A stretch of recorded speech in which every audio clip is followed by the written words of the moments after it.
Hello students, welcome to Genius IAS. स्वागत है आपका general science MCQ series biology में। आज का जो हमारा टॉपिक है वो है ह्यूमन एनाटॉमी। क्या होती है एनाटॉमी? यानी किसी भी ऑर्गेनिज्म के अगर हम इंटरनल ऑर्गन्स की स्टडी करते हैं तो वो होगी एनाटॉमी। और अगर आप उसको बाहर से देख के पहचान लेते हो, जैसे बाई फेस आप पहचानते हो, ओ ये तो मेरा वो दोस्त है ना। लेकिन अगर हम इंटरनल ऑर्गन की बात करें तो ह्यूमन बीइंग्स के सभी के एक जैसे हैं। तो एक्सटर्नल अपीयरेंस की स्टडी को हम बोलेंगे मॉर्फोलॉजी और इंटरनल ऑर्गन्स की एनाटॉमी। क्लियर? तो इन्हीं पे बेसिस एग्जाम में कुछ फैक्चुअल क्वेश्चन पूछे जाते हैं। तो प्रीवियस ईयर्स में कौन से क्वेश्चन पूछे गए हैं उन्हें अच्छे से डिटेल में करते हैं। तो चलिए बढ़ते हैं अपने टॉपिक के साथ। फर्स्ट क्वेश्चन क्या है? Most abundant element found in human body. Human body के अंदर जो सबसे ज्यादा पाया जाता है वो कौन सा एलिमेंट है? वो है ऑक्सीजन। कितना है? कौन है? ऑक्सीजन। ठीक है। सबसे ज्यादा ऑक्सीजन कैसे हुआ? हम तो सोच रहे थे कार्बन होना चाहिए। क्यों? देखो, कार्बोहाइड्रेट है, फैट्स है, प्रोटीन्स है, विटामिन है, पानी है, हवा है, हर किसी के अंदर हम क्या ले रहे हैं? ऑक्सीजन ले रहे हैं। पानी है तो H2 है, उसमें भी ऑक्सीजन है। कार्बोहाइड्रेट है उसमें भी ऑक्सीजन है। प्रोटीन है उसमें भी ऑक्सीजन है। तो यानी ऑक्सीजन क्या है? Most abundant element found in human body. Clear? Iron की बात करें तो आयरन किस में होता है? हीमोग्लोबिन यानी ब्लड में। मेन कंपोनेंट ऑफ हीमोग्लोबिन पूछ लेते हैं क्वेश्चन। और हीमोग्लोबिन कहाँ पे? आपका ब्लड में या आरबीसी में आप कह सकते हो। देन सोडियम क्या करता है? इलेक्ट्रोपोटेंशियल जनरेट करता है। इलेक्ट्रोपोटेंशियल मतलब जब आपके ब्रेन में या जो आपके नर्व हैं वो एक मेम्ब्रेन की तरह है, एक मेम्ब्रेन के अराउंड जब मैसेज को ट्रांसफर करती हैं, कैसे करेंगे? उनमें पोटेंशियल जनरेट होता है, एक साइड पॉजिटिव चार्ज और एक साइड नेगेटिव चार्ज। तो इस तरीके से उसमें Na पॉजिटिव के पॉजिटिव पंप हेल्प करता है Cl नेगेटिव के साथ क्या? इन आयंस को मेंटेन रखने में। तो वो उसे हम बोलेंगे इलेक्ट्रोपोटेंशियल जनरेट करना, ताकि हमारे जो मैसेज हैं वो आगे जा सकें। देन आयोडीन क्या है? आयोडीन किस में पाया जाता है? मेन कंपोनेंट है थायराइड ग्लैंड के लिए। अगर नहीं मिले तो क्या हो जाता है? तो गॉइटर हो जाता है। ठीक है। सो थायराइड ग्लैंड में इसका जो हार्मोन है थायरोक्सिन, जो हमारी ग्रोथ के लिए बहुत ही ज्यादा इंपॉर्टेंट है। अगर बॉडी की ग्रोथ नहीं हो रही तो इसका मतलब उसके अंदर थायरोक्सिन कम है। ठीक है। तो टायरोसिन अमीनो एसिड के साथ आयोडीन मिलके क्या बनाता है? थायरोक्सिन। ठीक है। और जो थायराइड ग्लैंड की मतलब उसे अच्छा बनाए रखता है, जिससे थायरोक्सिन रिलीज होता रहे और हमारी बॉडी के अंदर ग्रोथ मेंटेन रहे। तो अगर कमी हो जाए तो कौन सा रोग होगा? गॉइटर। नेक्स्ट है maximum amount of element found in human body. Human body के अंदर कौन सा एलिमेंट सबसे ज्यादा पाया जाता है? आप इनमें अगर देखेंगे तो कौन सा होगा? कैल्शियम। ठीक है। बोन्स में कैल्शियम, हड्डियों में कैल्शियम, सॉरी बोन्स हड्डी तो एक ही बात हो गई, टिथ के अंदर कैल्शियम। ठीक है। तो और भी जो हमारे बॉडी पार्ट्स बनते हैं उसमें कैल्शियम का मेन रोल रहता है। तो बोन्स और टिथ की फॉर्मेशन में जो मेन कंपोनेंट है वो क्या है? Ca3PO4 twice. ठीक है। इसे बोलते हैं कैल्शियम फॉस्फेट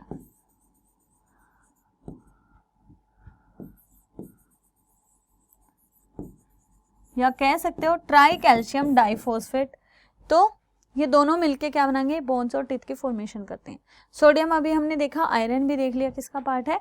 हीमोग्लोबिन का मेन कंपोनेंट है। Then weight of our body is mostly made up of. हमारी बॉडी का जो मोस्टली वेट है वो किसकी वजह से होता है? वाटर की वजह से। बॉडी के अंदर 65 से 70% क्या होता है? वाटर प्रेजेंट होता है। ठीक है। और अगर हम स्किन की बात करें तो हमारी बॉडी का जो लार्जेस्ट ऑर्गन है, largest organ of human body, क्योंकि जितने भी बॉडी ऑर्गन्स हैं हर किसी के ऊपर कवरिंग होती है, मतलब स्किन होती है। ठीक है। नेक्स्ट है द परसेंटेज ऑफ वाटर। अभी क्या कितना होता है? 65 से 70%। नेक्स्ट है the number of bones in an adult human body. Adult human body में कितनी बोन्स होती हैं? 206। लेकिन जो न्यू बॉर्न बेबी है, मतलब न्यू बॉर्न बेबी मतलब इन्फेंट्स, ठीक है, तो उनके अंदर कितनी होती है? 300। बड़े जैसे जैसे बड़े होते जाते हैं तो बच्चे क्या करते हैं? खेलना कूदना सीखते हैं, फिर उसके बाद थोड़ा सा स्पोर्ट लेके खड़ा होना सीखते हैं, है ना। तो मतलब जब पैरों पे चलेंगे तो उनकी हड्डियां क्या होनी चाहिए? मजबूत। और वो मजबूती कम बन पाएगी तो जो छोटी छोटी बोन्स है वो फ्यूज हो जाती हैं, तो इसलिए क्या होती है? हड्डियां कम हो जाती हैं। स्टडी ऑफ बोन्स को क्या बोलते हैं? ऑस्टियोलॉजी। ऑस्टियोलॉजी, ठीक है।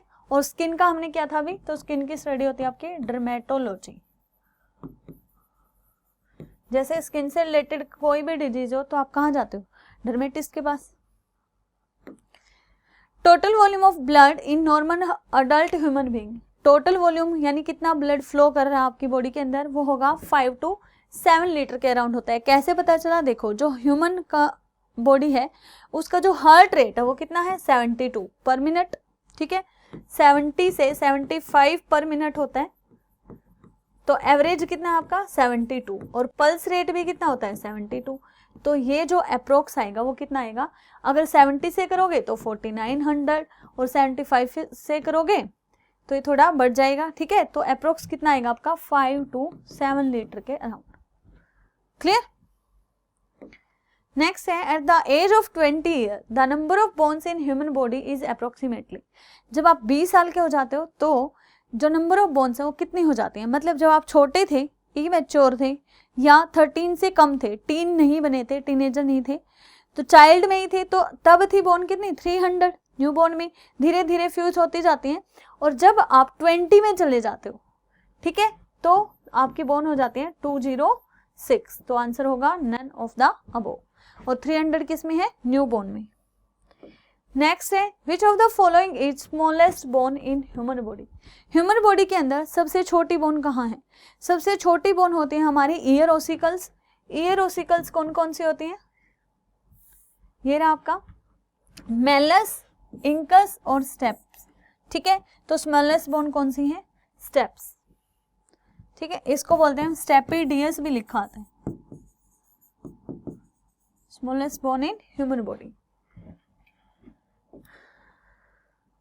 Smallest bone in our body is found in, पाई कहाँ जाती है, ये मेलस, इंकस, स्टेपस क्या थी, ईयर ओसिकल्स थी, ठीक है, मतलब कान के अंदर, तो कहाँ मिलेगी, ईयर के अंदर। क्लियर। नेक्स्ट है number of bones in human skull, skull में कितनी पाई जाती हैं, देखो जो हमारी पूरी खोपड़ी है उसके अंदर हम कौन कौन सी बोन काउंट करेंगे, स्कल के अंदर बोन होंगी आपकी फेशियल, फिर क्रेनियल, ईयर ओसिकल्स, और एक होती है ब्रेन के अंदर, या आप कह सकते हैं हाइड बोन। सो ये अटैच होती है स्कल से, और ये कहीं भी अटैच नहीं होती, ठीक है। हाइड बोन कहीं भी अटैच नहीं होती, सिर्फ क्या करती है, हमारी खोपड़ी को सीधा रखती है, मतलब जैसे इस तरीके से आपकी खोपड़ी है तो उसको जस्ट सीधा रखती है। तो फेशियल कितनी है आपकी 14, क्रेनियल है 8, ईयर ओसिकल्स है 6, ठीक है। 3 3 मतलब 2 कान है, तो एक कान के अंदर मेलस, इंकस, स्टेपस, 3 into 2 6। कौन कौन सी हैं, मैं इससे याद कर लो, मेलस, इंकस, स्टेपस। क्लियर। तो कितनी हो गई 14 और 8 22 और 6 28। ये वाली बोन कभी काउंट कर भी ली जाती है और कभी नहीं करती, तो कई बार ऑप्शन आपका सिर्फ इन 2 से मिलता है 22। अगर ऑप्शन में 22 है, 29 है, 28 है, तो आपको कंप्लीट लगाना है 29, ठीक है। 22 + 6 + 1। अगर 29 नहीं है तो आपको लगाना है 28, और अगर ये भी नहीं है, मतलब तीनों में भी पॉसिबिलिटी बताइए आपको, तो फिर आपको क्या लगाना है 22। तो अभी हमारे पास 28 आंसर है, तो कितना हो जाएंगे 28। 32 क्या है हमारे teeth in adult human being में जो टीथ होते हैं वो कितने होते हैं 32। नेक्स्ट है which of the following salts is found in maximum amount in human bone, human bones के अंदर कौन सा सॉल्ट मिलता है, अभी किया था हमने कैल्शियम फॉस्फेट, तो आंसर क्या होगा कैल्शियम फॉस्फेट। सोडियम क्लोराइड क्या है, जो नॉर्मल हम नमक खाते हैं, simple salt. Then calcium chloride, calcium carbonate कहाँ पाया जाता है, और मैग्नीशियम क्लोराइड। ये जो है, जो वाटर की हार्डनेस है ना, हार्डनेस ऑफ वाटर के लिए रिस्पॉन्सिबल है, ठीक है। वाटर की जो हार्डनेस होती है वो कैल्शियम कार्बोनेट और मैग्नीशियम कार्बोनेट, कैल्शियम क्लोराइड और मैग्नीशियम क्लोराइड की वजह से होती है। क्लियर? नेक्स्ट है how many pairs of ribs are there in human body. Human body के अंदर कितनी रिब्स होती हैं? 12 पेयर्स। कितने? 12 पेयर्स। तो कैसे होती हैं रिब्स? जो हैं 3 टाइप्स हैं। ये हो गई हमारी चेस्ट बोन, जिसको हम बोलते हैं स्टर्नम,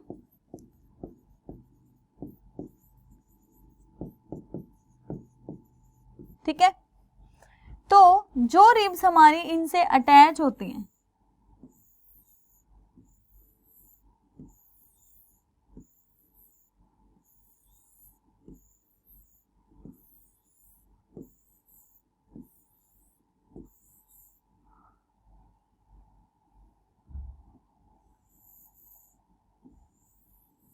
ठीक है, 1 2 3 4 5 6 और 7, 1 2 3 4 5 6 और 7।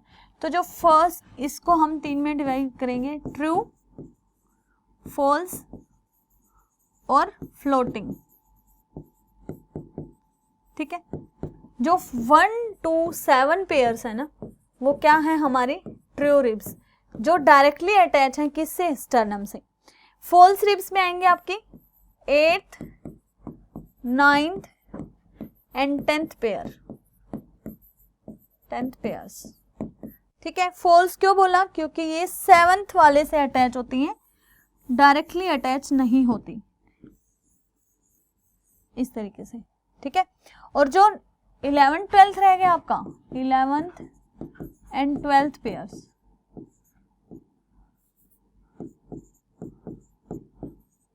ये है आपकी फ्लोटिंग रिब्स, मतलब ये कहीं भी अटैच नहीं होती। जो हमारी किडनी होती है उसके दोनों साइड होती हैं और शॉक एब्जॉर्बर होती हैं, ठीक है, ताकि किडनी को झटकों से बचा सके।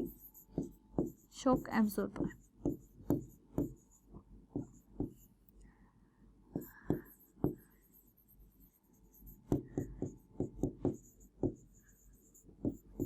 किडनी की प्रोटेक्शन के लिए, ठीक है।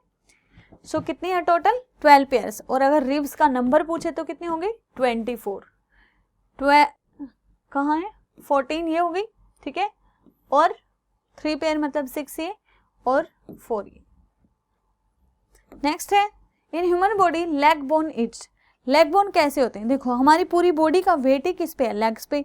तो लेग बोन कैसे होनी चाहिए? अगर होलो होंगी तो टूट जाएंगी, और राइवेट होंगी तो भी क्या होंगी? मतलब मुड़ जाएंगी।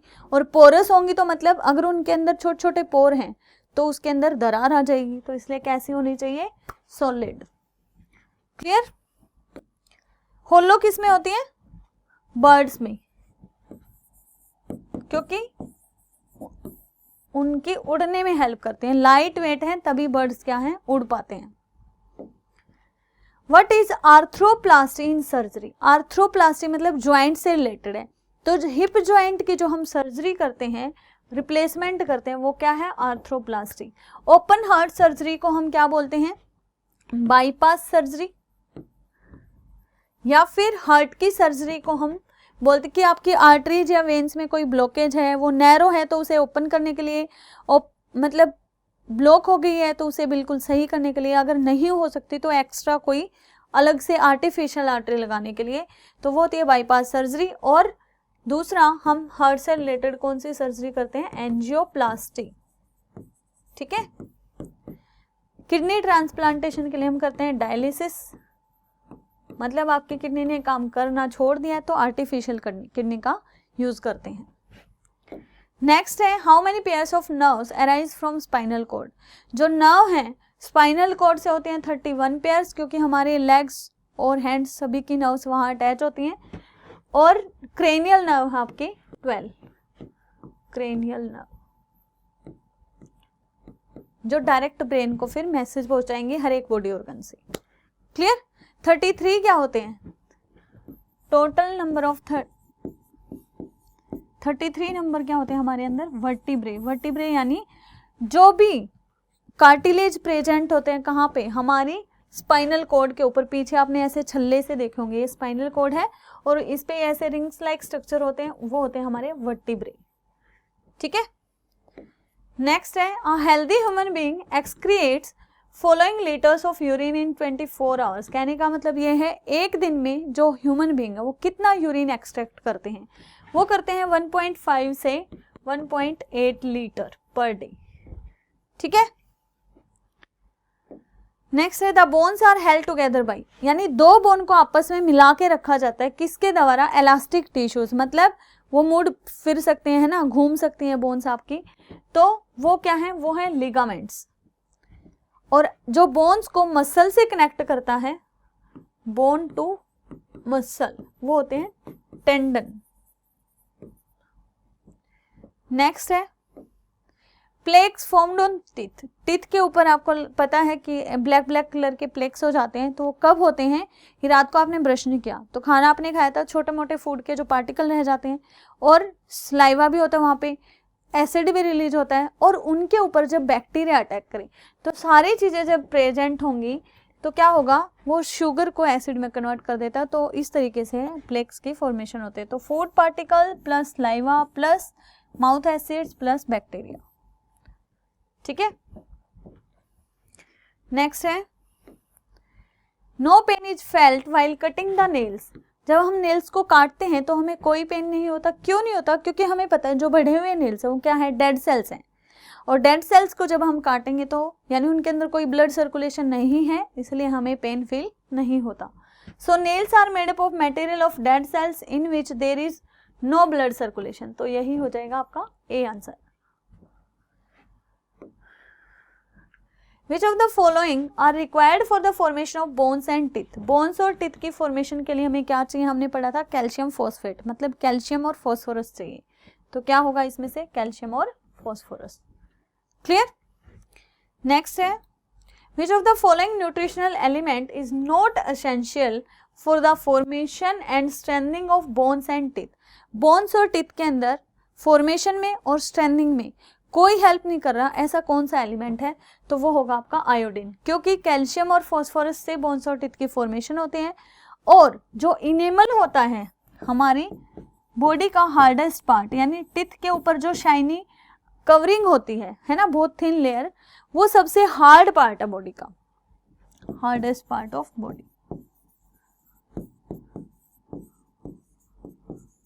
वो किसकी बनी होती है? फ्लोरीन की। फ्लोरीन उसके फॉर्मेशन में हेल्प करता है। क्लियर। नेक्स्ट है the number of teeth that are developed twice in life time of human being. Human beings के अंदर टोटल नंबर ऑफ टीथ कितने हैं? 32। अब इन 32 को हम दो में डिवाइड करते हैं। एक होते हैं मिल्क टीथ जो बच्चों में होते हैं, है ना, जिन्हें हम क्या बोलते हैं, डेसिडुअस, और एक होते हैं परमानेंट टीथ।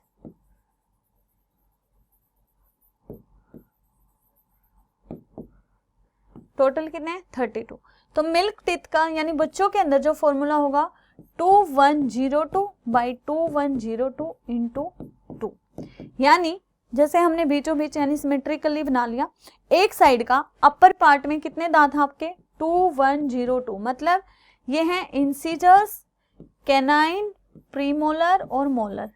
ठीक है। सेम वे में इंसिजर्स, कैनाइन, प्रीमोलर और मोलर। तो यहाँ पे प्रीमोलर एब्सेंट है, तो कितने हो गए? 2 2 4 और 1 5 5 5 10 और 10 इंटू 2 कितने हो गए? 20। जब ये दांत गिर जाएंगे तब ये फिर से दोबारा आएंगे। ठीक है। और जो अडल्ट का फॉर्मूला है वो कितना है? 2123। तो इस 2123 में ये 2102 ऑलरेडी शामिल है, ये हो गए आपके 32। तो जो दो बार आएंगे वो कितने होंगे? -20 कर दो, सॉरी, ठीक है। तो जो दो बार आएंगे वो कितने हो गए? 20, है ना, क्योंकि ये 20 इस 32 में शामिल हैं। तो परमानेंट कौन से हुए आपके? 12। ठीक है, जो कभी नहीं गिरते, सिर्फ एक ही बार उगते हैं। तो जो दो बार आएंगे वो कौन से हैं? 20। और इसको क्या बोलते हैं? जब टीथ हमारे दो बार आए तो उनको बोलते हैं डाइफायोडोंट। मतलब डाई मतलब ड्यूअल, फायो मतलब ओरिजिन, और ओडोंट मतलब टीथ के लिए। ठीक है। तो वो टीथ जो ड्यूअल इन ओरिजिन हो उसे हम क्या बोलते हैं, डाइफायोडोंट। और वैसे कैसे हैं, अलग अलग प्रकार के हैं, तो कैसे होते हैं हमारे टीथ, हेट्रोडोंट, हेट्रोडोंट, ठीक है। स्टडी ऑफ टीथ क्या है, ओडोंटोलॉजी। क्लियर है ये सब। तो ये था ह्यूमन एनाटॉमी से रिलेटेड कुछ क्वेश्चंस जो ऑलरेडी एग्जाम्स में पूछे गए हैं। हम फिर से हाजिर होंगे इसी टॉपिक के साथ, कुछ और क्वेश्चंस के साथ। तो अभी के लिए इतना ही। Thank you, have a nice day, good luck for your exam.